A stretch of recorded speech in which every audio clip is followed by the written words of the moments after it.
அதிமுக முன்னாள் அமைச்சர் எம்.ஆர். விஜயபாஸ்கர் தனது எம்எல்ஏ பதவியை இன்று ராஜினாமா செய்துள்ளார். ஏற்கனவே அதிமுகவிலிருந்து 5 எம்எல்ஏக்கள் ராஜினாமா செய்துள்ளார்கள்.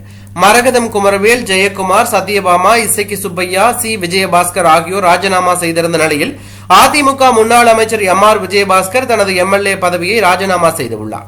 தலைமைச் செயலகத்தில் சபாநாயகர் ஜே.சி.டி. பிரபாகருடன் எம்எல்ஏ எம்.ஆர். விஜயபாஸ்கர் சந்தித்து பேசிய நிலையில் இன்று தனது ராஜினாமா கடிதத்தை கொடுத்துள்ளார்.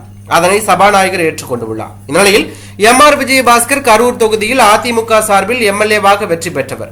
எம்.ஆர். விஜயபாஸ்கர் ராஜினாமாவை அடுத்து அதிமுக எம்எல்ஏக்கள் ராஜினாமா 6ஆக உயர்ந்துள்ளது.